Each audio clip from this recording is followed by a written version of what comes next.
Welcome to my channel চাকরির সন্ধানের তরফ থেকে সকলকে স্বাগত জানাই।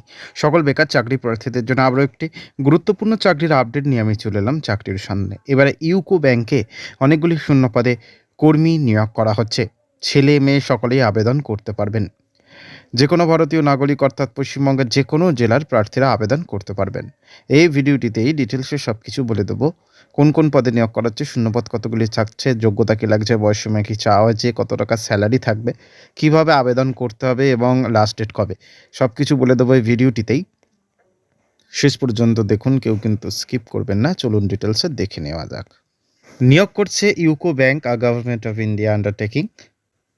দেখুন, পদের নাম হচ্ছে generalist officer, specialist officer, JMGS1, MMGS2 স্কেলে। মোট শূন্যপদ 173টি। যোগ্যতা কী লাগছে? প্রার্থীদের স্বীকৃত বিশ্ববিদ্যালয় থেকে সংশ্লিষ্ট বিষয়ে ডিগ্রি থাকতে হবে। পোস্ট অনুযায়ী যোগ্যতা আলাদা আলাদা, যেমন গ্র্যাজুয়েট বা post graduate, engineering, IT, computer science, chartered accountant, CA, MBA, data, AIML, cyber security ইত্যাদি। বয়স সীমা কী লাগছে? JMGS1 20 থেকে 30 বছর, MMGS2 22 থেকে 35 বছর। SC/ST 5 বছর, OBC 3 বছর, PWBD সর্বোচ্চ 10 বছর। বেতন কাঠামো: JMGS1 48,480 টাকা থেকে 85,920 প্লাস DA, HRA এবং অন্যান্য ভাতা। MMGS2 64,820 থেকে 93,960 টাকা, তার সঙ্গে আবার DA, HRA এবং অন্যান্য ভাতা। এটা হচ্ছে রেগুলার স্থায়ী পদে, অল ইন্ডিয়া পোস্টিং লিয়াবিলিটি প্রযোজ্য। প্রভিশন পিরিয়ড: JMGS1 2 বছর, MMGS2 1 বছর। সার্ভিস বন্ড কিন্তু সই করতে হবে নির্বাচিত প্রার্থীদের। নির্বাচন করা হবে কি প্রক্রিয়া? অনলাইন রিটেন এক্সামিনেশন যদি প্রযোজ্য, অথবা screening, interview, group discussion. Bank প্রয়োজন অনুযায়ী যে কোনো পদ্ধতি গ্রহণ করতে পারে, ব্যাংকের সিদ্ধান্তই চূড়ান্ত। নিয়োগের ধরন: এই নিয়োগ রেগুলার বেসিসে হবে, এটি কন্ট্রাকচুয়াল নয়। নির্বাচিত প্রার্থীরা ব্যাংকের স্থায়ী অফিসার ক্যাডারে যোগ দেবেন। পোস্টিং কোথায় হবে? অল ইন্ডিয়া পোস্টিং হবে, ভারতের যে কোনো রাজ্যে পোস্টিং হতে পারে। পোস্টিং গ্রহণের প্রার্থীকে সম্মত থাকতে হবে। প্রবেশন পিরিয়ড: JMGS1 2 বছর, MMGS2 1 বছর। প্রবেশন সফলভাবে শেষ হলে কনফার্মেশন। আবেদন ফি: SC/ST, PWBD 175, বাকিদের জন্য 800 টাকা। একবার ফি জমা দিলে তা ফেরতযোগ্য নয়।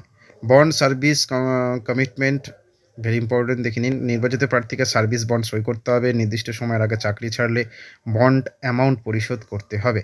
পরিমাণ শর্ত বিজ্ঞপ্তিতে উল্লেখ আছে, ডিসক্রিপশন বক্সে লিঙ্ক থাকবে, এই বিজ্ঞপ্তিটি দেখে নেবেন, তাতে ডিটেলসে দেওয়া আছে। সিলেকশন মেথডে ব্যাংকের পূর্ণ ক্ষমতা। ব্যাংক চাইলে রিটেন টেস্ট নাও নিতে পারে, শুধুমাত্র স্ক্রিনিং বা ইন্টারভিউ নিতে পারে। ব্যাংকের সিদ্ধান্ত ফাইনাল এবং বাইন্ডিং। শর্টলিস্টিং কীভাবে হবে? আবেদন বেশি হলে কোয়ালিফিকেশান, এক্সপিরিয়েন্স, হায়ার মার্কস, এই ভিত্তিতে শর্টলিস্টিং করা হবে। ইন্টারভিউতে মিনিমাম কোয়ালিফিকেশান মার্কস থাকবে। SC/ST, OBC, PWBD এর জন্য আলাদা কাট অফ হতে পারে। ডকুমেন্টস ভেরিফিকেশন কখন? ইন্টারভিউর দিনই, ফাইনাল সিলেকশনের আগে। অরিজিনাল ডকুমেন্টস না থাকলে সরাসরি বাতিল। এক্সপিরিয়েন্স ক্যালকুলেশন ডেট: কাজের অভিজ্ঞতা গণনা হবে 2/2/2026 লাস্ট ডেট পর্যন্ত। এজ এবং এলিজিবিলিটি কাট অফ ডেট। বয়স: সব বয়স ও যোগ্যতা অনুযায়ী 1 জানুয়ারি 2026 অনুযায়ী। অ্যাপ্লিকেশন ক্যান্সেল হতে পারে যদি একাধিক আবেদন করলে, ভুল তথ্য দিলে, অসম্পূর্ণ ফর্ম জমা দিলে, যোগ্যতা না থাকলে। আর কোনো নোটিশ ছাড়াই বাতিল। কল লেটার ইনফো কীভাবে জানবে? কোনো ডকুমেন্টস চিঠি যাবে না, কোনো ডাকযোগে চিঠি যাবে না, সব তথ্য ইমেল বা অফিস ওয়েবসাইটে দেওয়া হবে। রিজার্ভেশন পলিসি: রিজার্ভেশন প্রযোজ্য হবে সেন্ট্রাল গভর্নমেন্ট রুলস অনুযায়ী। EWS, OBC, NCL, PWBD certificate নির্ধারিত ফরম্যাটের থাকবে। অ্যাপ্লিকেশন ফি রিফান্ড হবে না। এবার একবার ফি জমা দিলে কোনো অবস্থাতে ফেরত দেওয়া হবে না।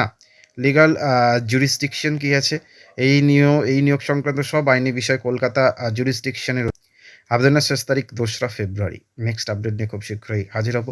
সকলে ভালো থাকবেন, সুস্থ থাকবেন। জয় হিন্দ, বন্দে মাতরম, জয় জগন্নাথ, ভারত মাতা কি জয়।